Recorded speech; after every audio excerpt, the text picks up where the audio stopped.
एक कर्तृत्ववान व्यक्तिमत्व पुरुषोत्तम गायकवाड. आपण सुरू केलेल्या दुकानाचा 30वा वर्धापन दिन आहे. दादा दीपला पण बोलवायला हवं होतं रे. अपशकुन केलास.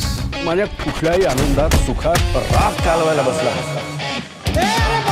पण दीपसाठी मात्र त्याच्या वडिलांची प्रतिष्ठा सगळ्यात महत्वाची आहे. आणि हे आहे बहीण भावांच्या प्रेमाने सजलेलं एक गोड कुटुंब.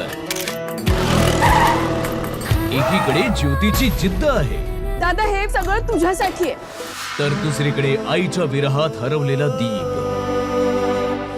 काय एवढा राग करतो माझा? स्वतःच्या सख्ख्या आईला मारलंयस तू. मनातून पूर्णपणे तुटलेल्या दीपच्या आयुष्यात एक नवं वळण येतं. अरे, तुला हे शिकवलं का घरच्यांनी तुझ्या? हे संस्कार तुझ्या आईचे? यांची भेट होणं म्हणजे कधी न सुटणारं कोड. नवी मालिका दीप ज्योती 13 एप्रिल पासून रात्री 8 वाजता झी मराठीवर.